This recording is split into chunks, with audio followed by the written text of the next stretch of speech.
Corey here, Rusty Classics Garage. Today I'm going to do a little walk around of my 1967 GMC 920. So it's a 3/4 ton model.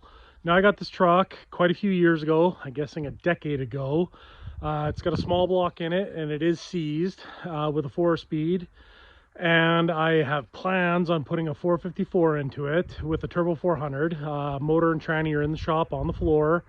I also have some 20-inch wheels for this, and I think I'm going to go with either Poppy's Patina or Sweet Patina, one of those companies, to do to kind of bring some life back into this paint. As you know, I'm not about new paint jobs. I'd much rather do some sort of a patina wash on it or something like that. Maybe even give it a chance at a nice rubbing compound polish and see what happens, but this car will never see real paint. So here's a good shot of this truck. Now it's kind of hard to tell because of course I've let the grass grow and grow and grow, but this truck is not rusty. So it does have some typical farmer damage, a ding here, scratches there, but there's no rust. These rockers are super solid. The box is in incredible condition if you ask me.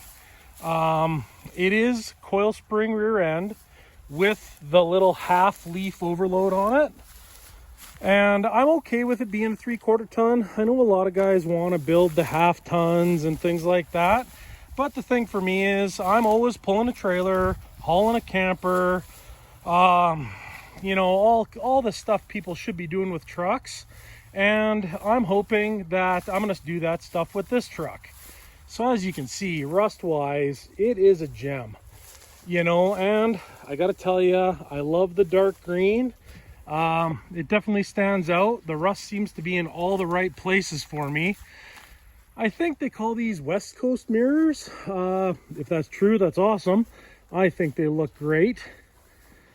So we'll just go around and we'll open up the driver's door because I know it'll open up. Got some spare tailgates and whatnot in the box here, but I'll probably stick with the one that's on there because of course it's painted to match, and I mean it's beat up, but who cares. So we'll look inside here. Of course, farm truck. They decided to cut holes in the doors for speakers, but the truck is fairly complete and not in terrible condition by any means. I do have the glove box doors down there for it. I'm planning on doing bucket seats out of a Dodge Durango because I have a few sets. That's why I'm planning that. But you can see there's no rust on this truck. Like, it is just such a gem, and small back window too, which was, I think, 67 only. Of course, older, of course. The old 8-ball shifter will be going away when I put in the automatic, but I will be putting in some sort of a Hurst floor shifter, so that'll be nice. And it's got gauges, and it's got a tack, and it's got all the stuff a guy should want in this kind of a project. Windshields, luckily enough, are easy to come by. I'll probably buy a repop dash pad for it, make it look a little nicer. But yeah, she's just not a bad truck. I'll go under the hood now and show you what's going on under there.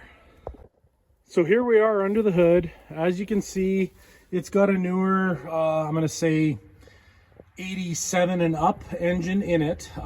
It is seized, and the rad is taken out because friends of mine needed it for their truck, so I gave it out of this one. But I've got a nice new aluminum rad for this truck, so that's not a big deal to me. It is a power steering add-on truck. It was not factory, but the previous owner did it. And of course, manual brakes, which is fine with me because who uses brakes anyways? So yeah, when I get a chance, I will be pulling this motor out, pulling the tranny out, and going from there. It's got a nice Edelbrock intake hanging out in here for the fuel injected style heads. So I'll probably sell that intake manifold at some point because of course the big block is going to have its own parts and whatnot. So that'll be that. But yeah, so just a little walk around of my 67 GMC truck. Let's hope this winter I get a little ambitious and I get her worked on. So stay tuned for more. If you're liking any of my videos or you want to see more, please like and subscribe, and of course click the bell and do all the other YouTube and TikTok and all those kind of things.